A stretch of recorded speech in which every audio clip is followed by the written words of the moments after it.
Hello. आ जाए थोड़ा ही इंतजार है। ओ सब रेडी है, सब रेडी है। सकीना बीबी वो आ रहे, आ जाए। शुक्र है जी, आज हमारा भी हाल कोई सुनेगा। आ जाए चलते हैं। ओए मैं सुनिया शहरों लोग आ रहे हैं कुछ सर्च करने वास्ते, फोटो शोटो भी होएगी जरूर। तो मैं भी थोड़ा तैयार होके आया, टीवी ते आवांगा, पूरा पिंड देखेगा, कोई काम दा बंदा भी टीवी ते आया। अच्छा हुआ तुझे तैयार होगा, वरना ए लोग सोचते हैं सर्च वाले आए, तैयार ही नहीं हुए बिल्कुल। चलो चलो मैं आ रहा हूँ, मैंने किससे मिलना है। और राणा जी आज तो तुसी बड़ी आइकॉन लग रहे हो। और रहमत तू भी ना यार, कितना बुद्धू आदमी है ना, करया कर यार, मैंने शर्म आ जाती है। ओ छोटो आइकॉन शाइकॉन नो, वो शेर के लोग कहाँ तक पहुंचे।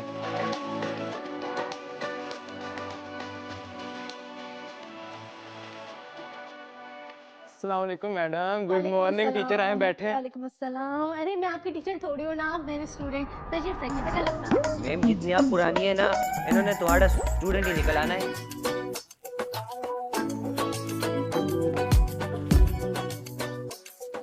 और सुना शकूर, की हाल चाल है तेरा? राणा जी मैं चंगा, तुसी सुनाओ।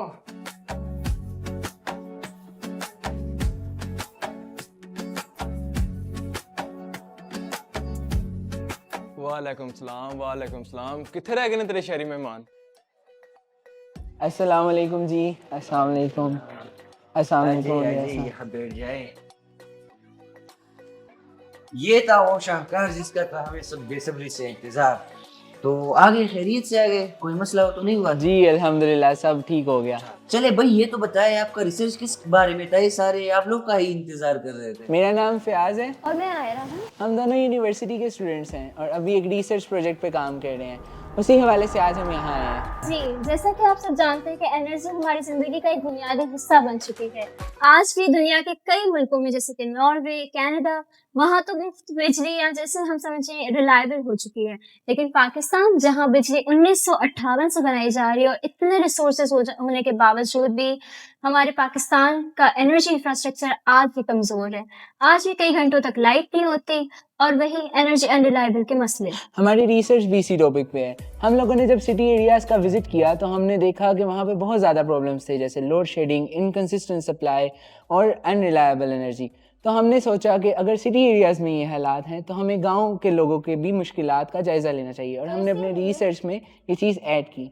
तो इसीलिए हमने इसको एक अपना ऑब्जेक्टिव बनाया कि हम आपके यहाँ आएंगे और आपके रियल एक्सपीरियंसेस सुनेंगे, उसको डॉक्यूमेंट करेंगे और आगे पेश किया जाए। जी जी मैडम जी, तुसी पूछो, तुसी की पूछना है, मैं तानू सुनावांगा इत्थे दी असल कहानी। फयाज भाई तुसी की बैठे हो, तुसी कैमरा ते ऑन करो, तुसी मेरा शॉट ही नहीं लै रहे। और राणा जी तुसी ठंड रखो, मैं कैमरा कढ़ना होने फिर ताड़े सारे शॉट लेना। वैसे सोने लग रहे हो आज तुसी। वेख्या हुण ते शहरी बाबू ने भी मेरी तारीफ करती। राणे मस्ती नहीं मेरा भरा। जी, असल में ऐसे गांव और अंडर प्रिविलेज्ड एरियाज़ में हमारी रिपोर्ट शायद उतना क्लियरली आप ये चीज़ें हाईलाइट नहीं कर पाती, क्योंकि लिटरेचर से काफ़ी डेटा मिल जाता है, लेकिन असली कहानियाँ, आपके एक्सपीरियंसेस वो हमें सिर्फ यहाँ पे ग्राउंड विजिट करने से पता चले। और हम आपसे पूछना चाहते हैं कि जब बिजली चली जाती है तो सबसे पहला नुकसान जो आप लोग महसूस करते हैं, जो मेजर प्रॉब्लम आप लोग फेस करते हैं लोड शेडिंग की वजह से? भी शहर वाले समझते हैं कि हमें बिजली की क्या जरूरत। तो भाई बिजली नहीं होगी तो पानी नहीं होगा, पानी नहीं होगा तो फसल नहीं होगा, फसल नहीं होगा तो रिज़्क कहाँ से मिलेगा? जी जी बिल्कुल बीबी जी, अगर टाइम पे पानी ना आए तो लाइन में खड़ा होना पड़ता है पानी के लिए। फिर बच्चों के काम, होमवर्क बच्चों का सब अंधेरे की वजह से रह जाता है। ये सरकारी अफसर सिर्फ फोटो खिंचवाने आते हैं, पॉलिसी अगर बन भी जाए हमारे तक कब पहुंचती है? अरे भाई बिजली के तो बड़े मसले हैं। हमारे गांव में तो गवर्नमेंट के खंभों तक से बिजली नहीं आती, और पिछले साल हमने घर पे सोलर लगवाया, तो अब से बड़ा सुकून है।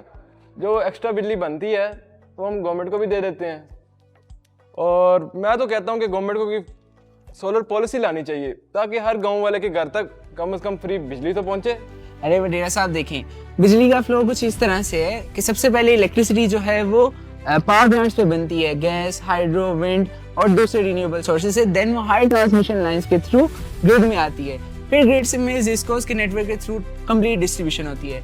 अब अगर आपका सोलर सिस्टम ज़्यादा इलेक्ट्रिसिटी प्रोड्यूस करता है तो उसका क्रेडिट आपके नेट मीटर में एडजस्ट हो जाता है, और जो सोलर ओनर्स ज़्यादा इलेक्ट्रिसिटी प्रोड्यूस नहीं करते उनका सारा का सारा लोड, या वो लोग जो लोग सोलर नहीं लगाते उनका सारा लोड ग्रिड पे रहता है। तो उनके चार्जेस फ्यूल एडजस्टमेंट और फिक्स चार्जेस के तौर पे एडजस्ट हो जाते हैं। जी बिल्कुल, नेट मीटरिंग और रिन्यूएबल्स का जो फ़ायदा होता है वो सिर्फ उन्हीं के लोगों को मिलता है, आम आवाम तक तो उसकी कोई एक्सेस नहीं है।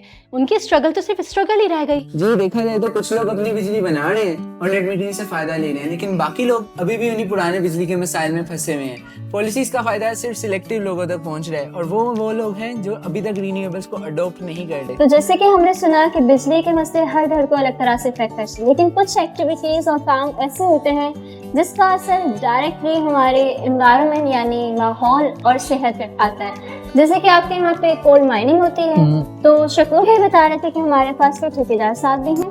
हाँ जी मैडम जी, मैं जी मैं आपसे इस काम के चैलेंजेस के बारे में पूछना चाहती थी कि ताकि हम समझ सके कि इससे आपकी रोजमर्रा की जिंदगी में क्या इफेक्ट आता है। तो आप कब से कोल माइनिंग में काम करते हैं? बीवी मैं आप नहीं काम करता, मैं आगे बंदे रखे ने। मैं लगभग पिछले 20 तो 25 साल तो ठेकेदार हाँ। जी वही मतलब कि आप भी तो वहाँ कोल माइनिंग की जगह पे आते जाते रहते होंगे ना उस इलाके में।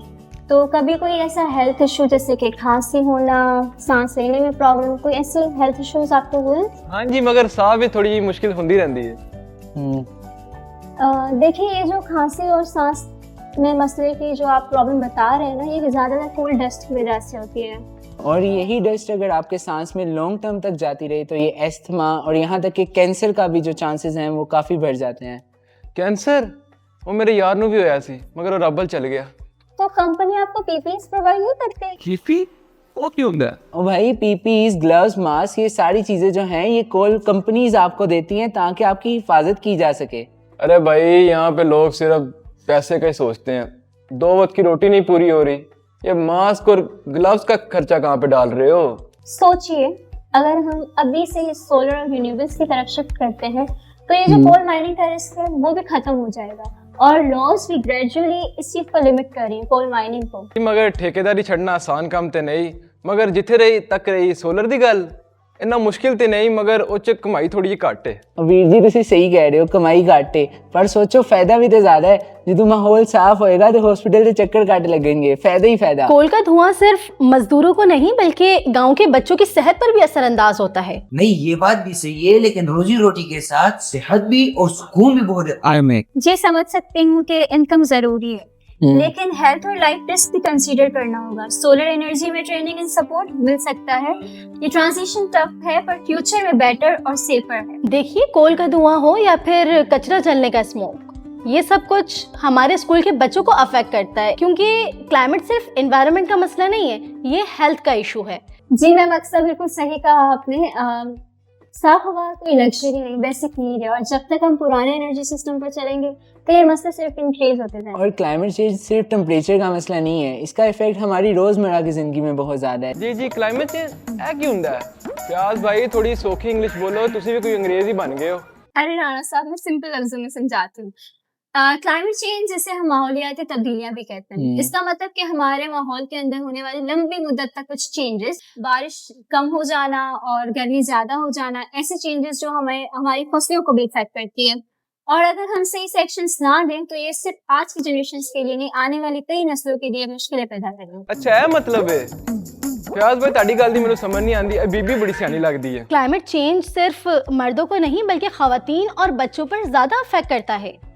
दूर से पानी भरकर लेकर आना, गर्मी में कुकिंग करना, ये सब कुछ हम ही तो संभालते हैं। बिल्कुल, ये चेंजेस का रीजन जो है वो सिर्फ पोल्यूशन या कोल्डनेस नहीं है, बल्कि ग्लोबल वार्मिंग, डिफॉरेस्टेशन और इनएफिशिएंट एनर्जी सिस्टम्स हैं।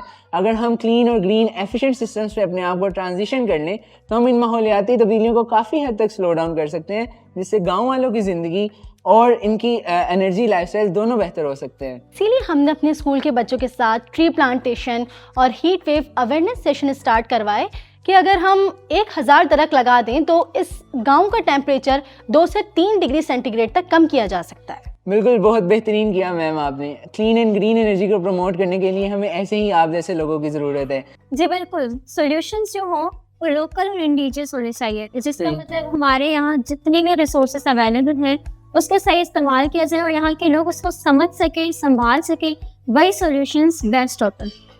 अरे भाई तो मैं पैनल के अलावा और भी कई तरीके हैं तो बिजली बनाने के। हाँ जी वीर जी, जहाँ हवा तेज चलती है वहाँ माइक्रो विंड टर्बाइन्स लगा सकते हैं। नदी पर हम लोग माइक्रो हाइड्रो टर्बाइन्स लगा सकते हैं और आप लोगों का जो गांव का वेस्ट है उस पे एक biogas plant ready from which किया जा सकता है, और तो और इंडिविजुअल सोलर के बजाय एक कम्युनिटी सोलर पार्क भी बनाया जा सकता है। गांव की औरतें तो रोजाना चूल्हा जलाती हैं। अगर हम क्लीन कुकिंग स्टोव्स का इस्तेमाल करें तो हेल्थ भी बच जाएगी और धुआं भी कम होगा। यही जस्ट ट्रांजिशन होती है, जब हमारे एनर्जी सॉल्यूशंस गांव के कल्चर, रिसोर्सेज और उनके स्किल्स के साथ मैच करते हैं, तभी हमारे पास सॉल्यूशन अच्छे से काम करते हैं। अब बिजली के मसाइल को एक और एंगल से समझने की जरूरत है। आपके साथ कभी ऐसा हुआ है कि मीटर जीरो लेकिन बिल भी ज्यादा आया हो? भाई ये कोई जादू नहीं है।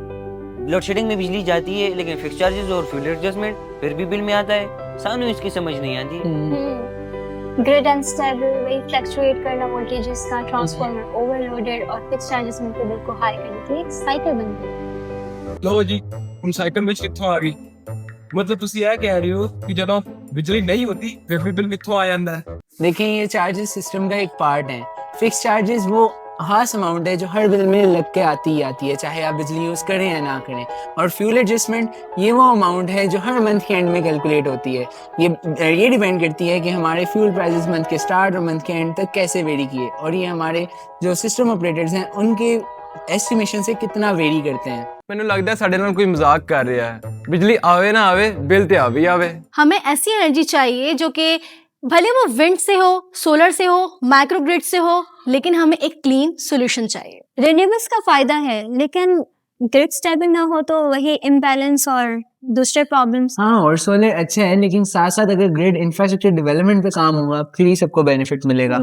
यही सॉल्यूशन का स्टार्ट है। अगर गवर्नमेंट, कम्युनिटी और पॉलिसी मेकर्स मिलकर काम करें तो ये ट्रांजिशन सस्टेनेबल भी होगा और सक्सेसफुल भी। इसीलिए हम सबको मिलकर काम करना होगा। औरतें, बच्चे, मर्द सबको मिलकर काम करने की जरूरत है ताकि ये मुआशरा बदले, और ये बदलाव, हमारे मुआशरे का बदलाव एक मॉडल बनेगा। What do you think? What are the main points that we got from our last village visit? मुझे लगता है एनर्जी क्राइसिस का इशू एक सेक्टर का नहीं है। वहाँ पे education, health, social economic issues और फिर वो जेंडर डायनामिक्स, ये सब इम्पैक्ट करते हैं, लेकिन यही इम्पैक्ट्स हमारे डिसीजन मेकिंग में रिप्रेजेंट नहीं होते। असल में पॉलिसी सेक्टर्स के लिए बनती हैं, आवाम के लिए नहीं, इसलिए आउटकम्स प्रेडिक्टेबल हैं। वही तो, कम्युनिटी पर्सपेक्टिव एडवाइजरी है, बाइंडिंग नहीं। इसलिए डिसीजंस ग्राउंड रियलिटी से डिस्कनेक्ट रहते हैं।